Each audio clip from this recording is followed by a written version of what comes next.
And welcome back. Time for Opinion Court. Get in touch with us. 22422 is our SMS line at Citizen TV Kenya or at Citizen TV News. If you're online, that works on Facebook and Twitter, please use the hashtag Opinion Court, allowing us to track your conversation. I will reintroduce, actually for the first time, I believe, introduce my guests to you, but reintroduce the topic as well. I will begin to my far right.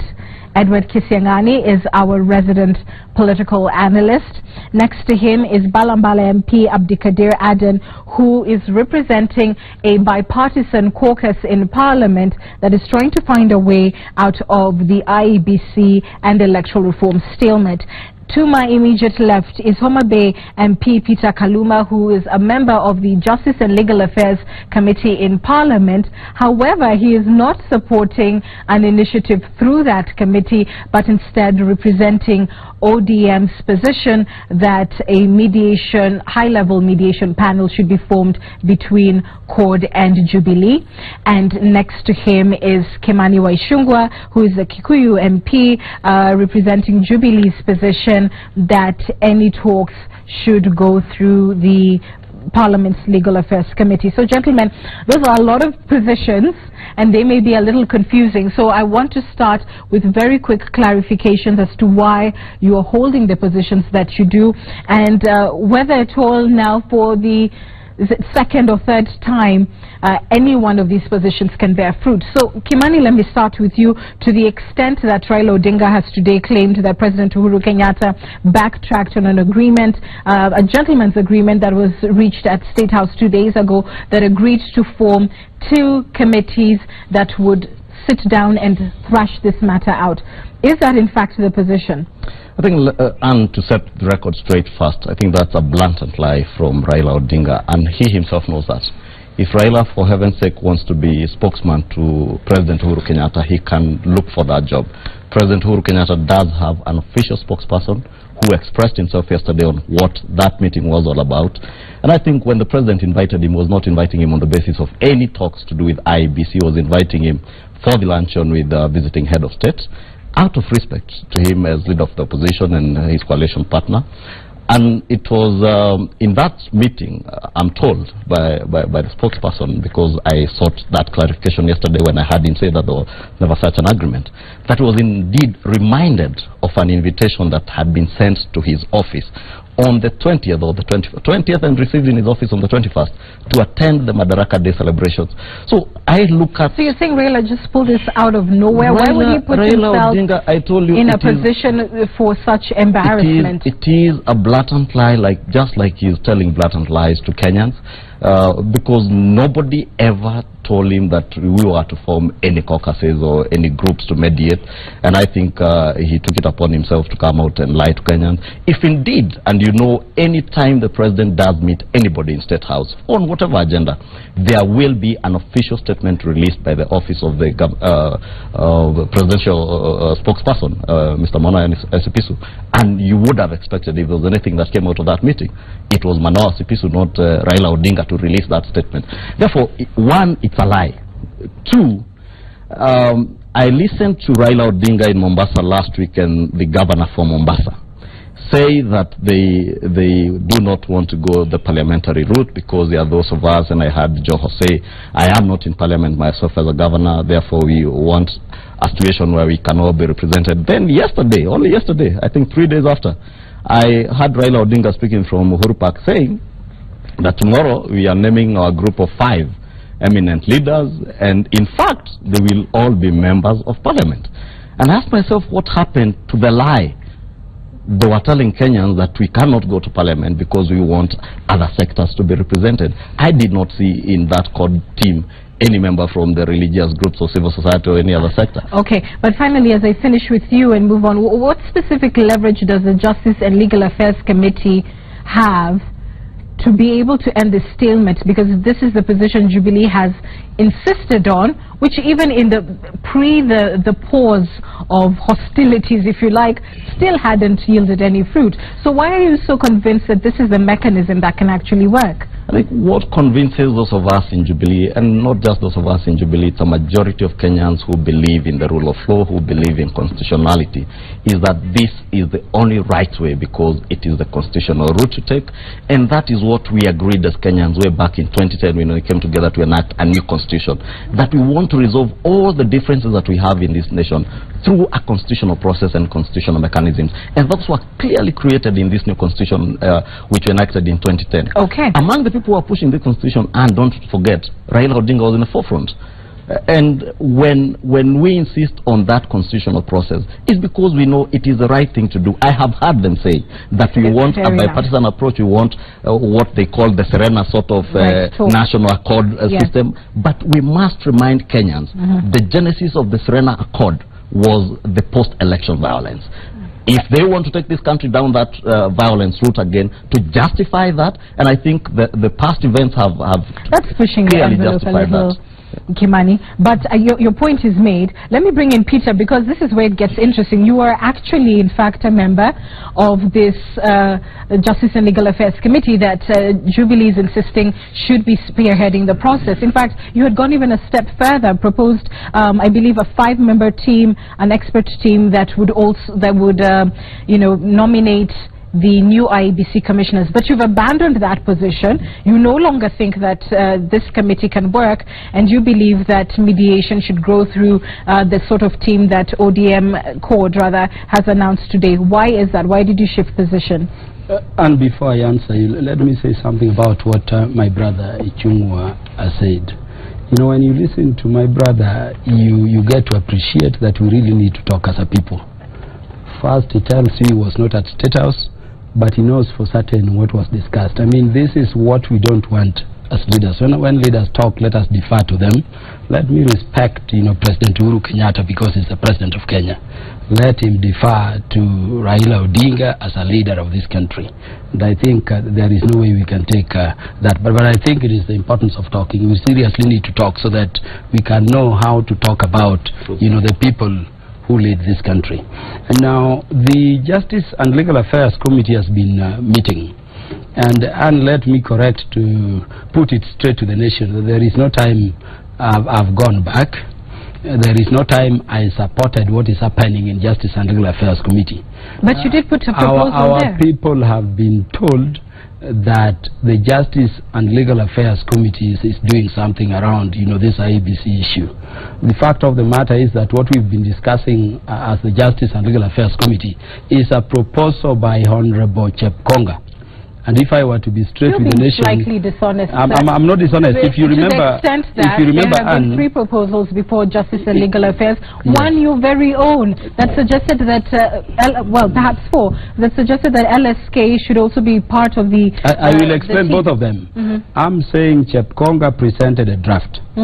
Kaluma presented a draft, and both of those drafts are being, discussed by the committee in the normal order of things. So it is not that the Justice, yes, there are proposals being deliberated upon independently by the Justice and Legal Affairs Committee. Right. In terms of the points of departure between me and what Honorable Chepkonga, is proposing, we have a selection panel in the current IEBC Act for purposes of nominating commissioners. And Chepkonga's view is that we continue having the selection panel. What we change is the composition of the panel. Right. And what he has proposed is that instead of the former situation where we had the President and the Prime Minister nominating 2-2, and the other 3 bodies, let us this time have a situation where we have the majority party or coalition of parties in Parliament and the minority party or coalition of parties in Parliament making nominations. Then we have the Public Service Commission nominating other 3. Of course, on my own view, and I can tell you, if you contacted members of the committee, they'll tell you, mine has been that we should not pretend going through a selection panel.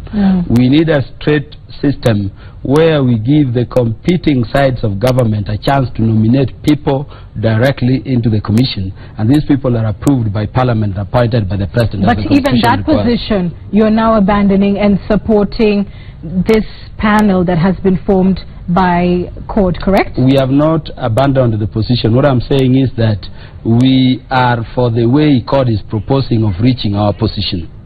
So if the court approach, be it bipartisan, be it, you know, a dialogue, will lead to where I'm going, I will support it. I will support it. Kaluma is being very dishonest. Unfortunately, he was not in the meeting that I happened to attend of his committee, the committee that is paid by the people of Homa Bay to attend. He was not in that meeting, and I remember even the clerk saying that he had called to say he would be coming in late. And in a meeting you missed, Honorable Kaluma, of the committee you sit in, the proposal that Honorable Chepkonga has brought to the table is simple. You are proposing that you directly nominate commissioners. Jubilee nominates 2 commissioners and CORD 2 commissioners. This country is bigger than CORD and Jubilee. Tomorrow there will be Muhammad Dida's party and Mother Karua's and all the other parties. Even Professor Kisiangani might have his own Mahindi party. And I wish my brother the panel, the nomination panel that Chepkonga has proposed is 2 nominated by the governing coalition and 2 the majority parties or coalition of parties, and 2 from the minority parties. Then another 3 who will be interviewed. Advertisements will be made out, interviewed, and they will give 6 proposals to the president to nominate another 3 who will then come to parliament for adoption. And what informs that decision is the need to create an apolitical nominating panel that will then nominate commissioners who will not represent particular political party interests, vis-a-vis what he wants. Okay, Kenya is not owned by 2 parties. Not about let me come to Abdikadir, who represents a bipartisan position that is separate from the 2 that have been mentioned.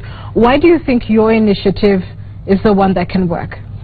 You know, and let me start on the onset by saying that Kenya is for all of us, and we must make sure that as Kenyans, we must realize the fact that we should be very concerned with what is happening in the country right now. We should not forget that what happened in 2008 and 2007, 2008 was a very unfortunate happening in our very recent past. And the way things are building up now, the polarization that is building now is such that this country is almost in the verge of lapsing back into that particular very unfortunate position again.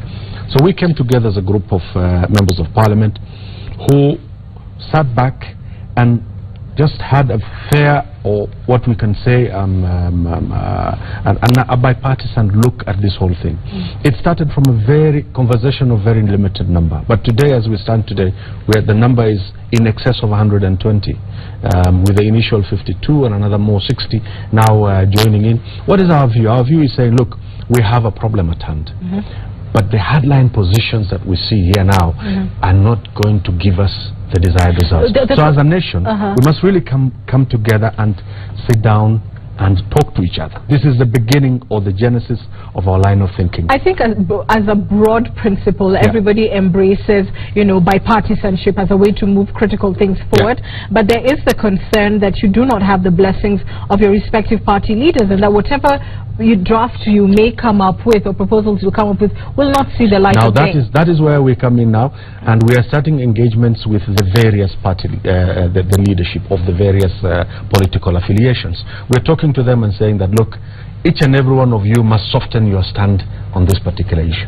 You must realize that as Kenyans, Kenya is for all of us. Kenya is bigger than every one of us, and for that reason we must take time and realize that we bring this issue to the table for us to discuss soberly. I'm happy to say that the approach that CORD has taken to have that combined, because you must realize that there is lack of trust.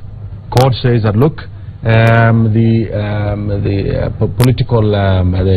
Committee on Legal Affairs will not handle this issue fairly. Indeed, the large numbers in Parliament will not be fair in terms of bringing out a fair solution out of this. And for us, if we go, of the country. Yes, that is true. Yeah, that is true. And what I want to get at is our bipartisan approach realizes the fact that indeed both Parliament and leadership outside of Parliament, including all these other civil societies, the religious leaders, the Kenyans, the Mwananchi out there, have a role to play when it comes to finding an amicable solution to the problem that we have at hand right now. So will the bipartisan initiative keep its work within Parliament, or are you going to be having like public hearings, hear what other Kenyans have to say? The moment we achieve a position whereby Jubilee comes up with a team and CORD comes up with a team, that discusses this issue. It could take several forms. It could take a select committee of joint houses, not just National Assembly. It's got to be, Senate has to play a role, National Assembly has to play a role.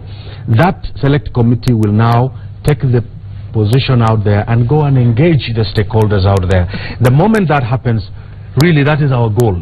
We don't want to be... So you're actually pushing for the ODM court position, which is not necessarily, and you must understand me well. And what I'm trying to say here is that we must have all parties agreeing that if we all hold on to this position whereby we say we will not talk to each other, then we will not get to a solution.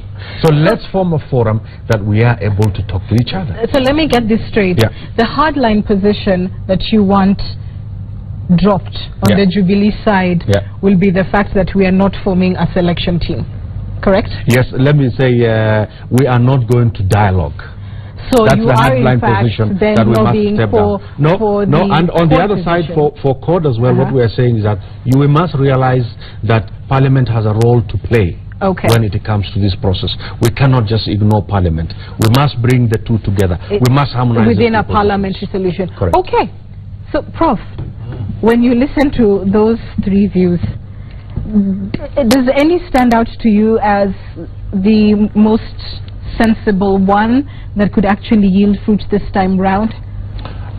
I think a few weeks ago, and you asked whether there is an electoral crisis, right. And then I said we are already in an electoral catastrophe. You have seen where Parliament is doing things; they are quite divided. But that is a reflection of what this country is all about. A lot of people don't talk the same language. But I think what comes closer to what I believe in is what the Balambala MB has stood for, the bipartisan approach, but which can be improved. But beginning with what my brother Ichung'wa has said, I think he laments that politics is that somebody has lied. In fact, there is a lie from State House perpetrated by Honorable Raila Odinga. From State House, from those who went for lunch there. Yes, whatever you put it. It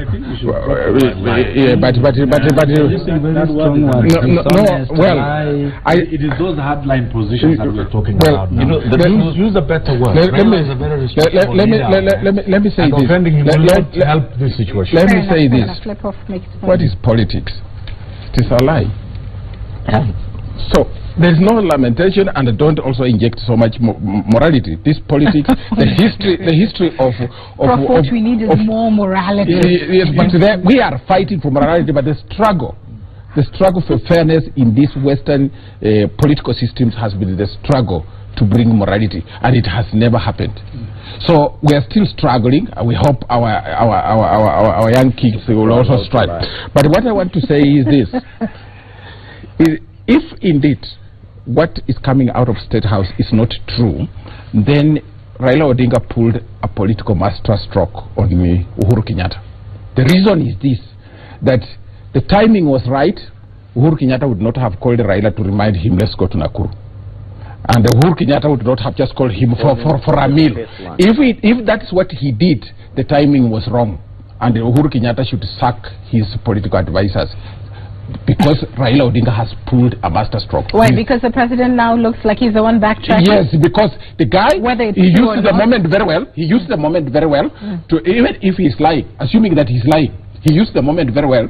He says, I don't think the president could have called me for just this. And the public believes it. So, therefore, he can use that to say anything was discussed, including the fact that I'm handing power to you. Even he can now say that Raila Odinga was promised President Uhuru will give him power. So in fact, your position, your lamentation that this is a lie, this lie that is what politics is. Deceit. It is deceit. Having said that, Prof, my initial question is, does any of these positions, I think, which one will yield fruit? Because you said you believe in the bipartisan one. Yes. What Honorable Kimani Ichung'wa is saying is that we need to go through the Constitution to make changes, which I agree with. Yes. So that one he makes a lot of sense. But his lamentation about lies is weak. Yeah. But in terms of defending the constitution, that is the perfect position.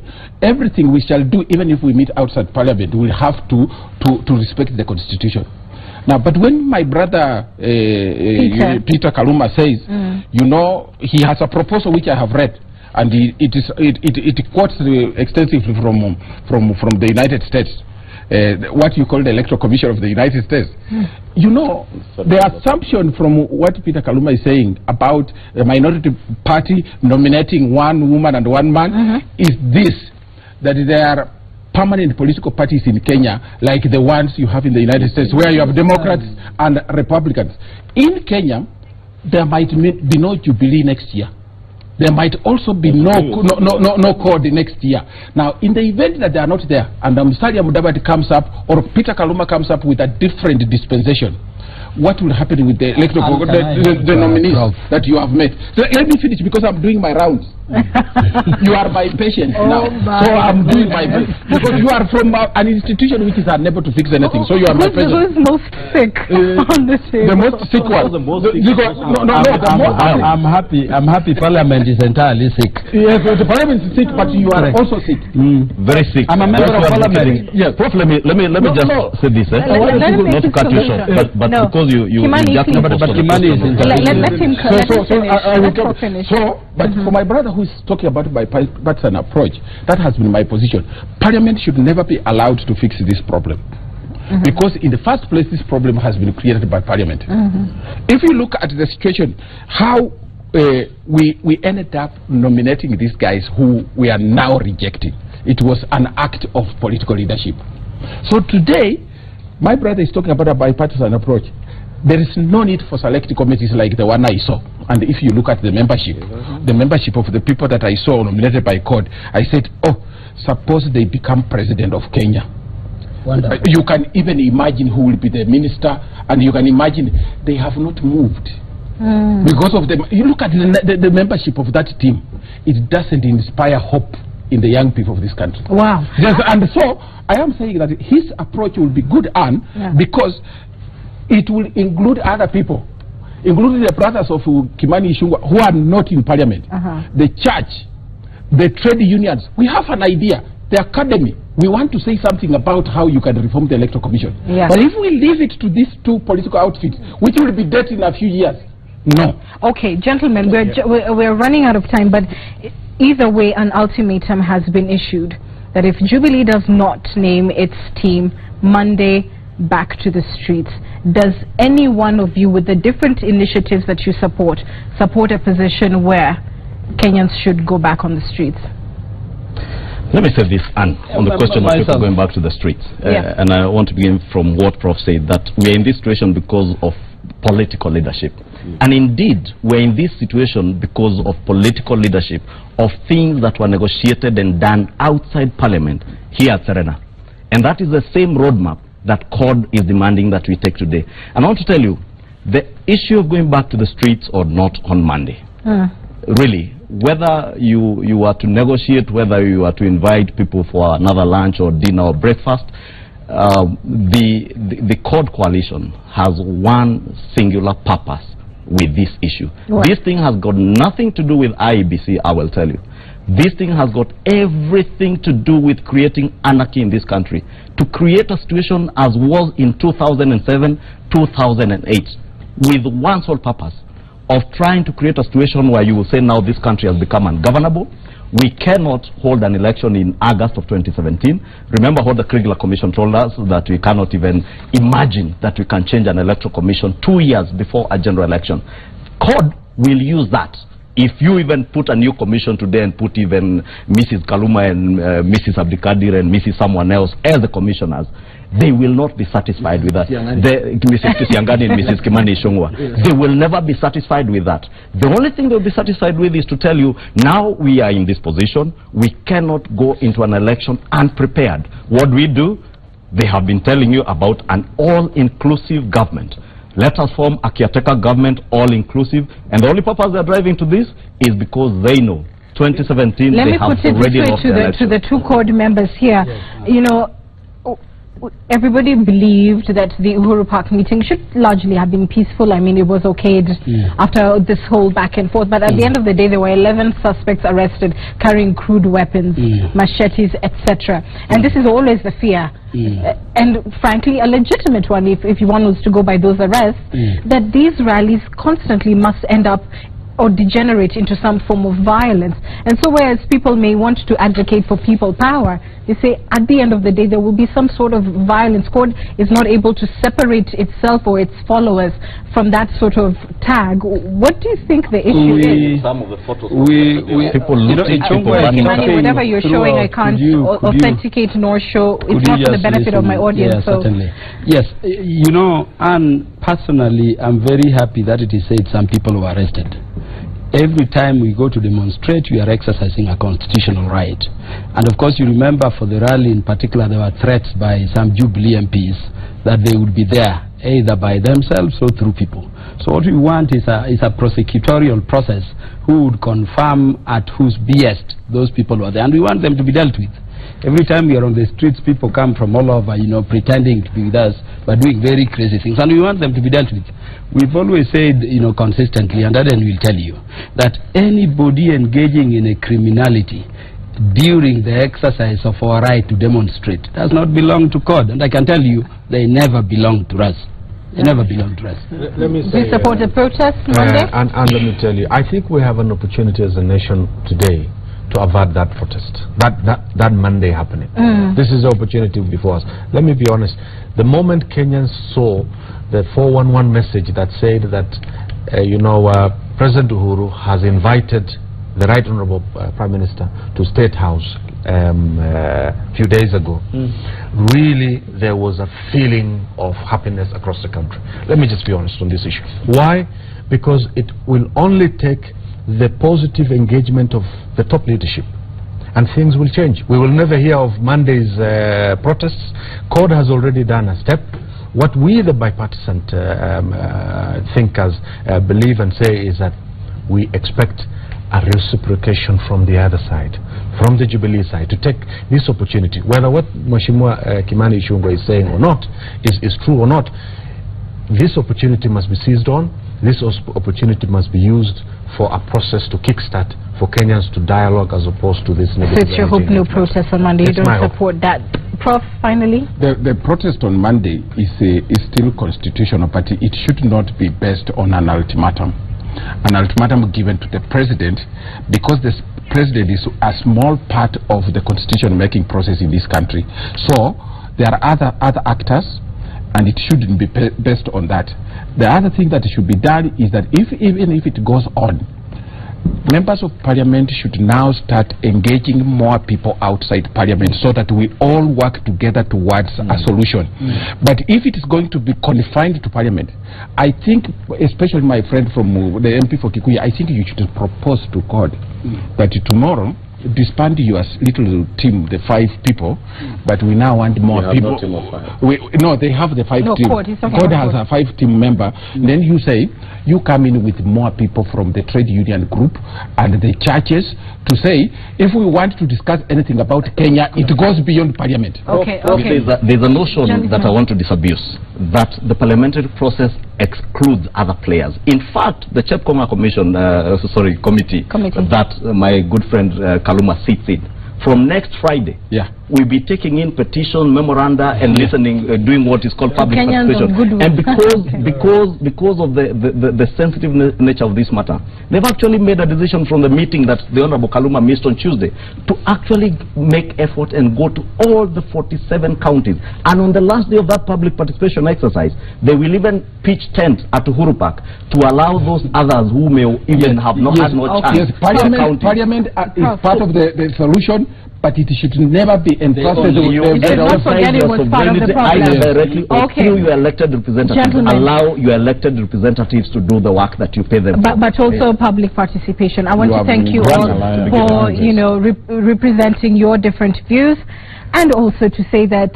this will be my last opinion court for a little while, but it has been such a pleasure. So we will see you back soon at this table. after a little while. But it's been great chatting politics with you all. Thank you. All right. Thank you. Thank you so much. Rob, we'll see you soon. You have been fantastic. Oh, you are very nice to Keep say up the that. violence in the court coalition, please. I hope you'll keep them in check while I'm away. Yes, I will. All right, we're taking a break. All right, We're cool. back with business after this. Stay with us.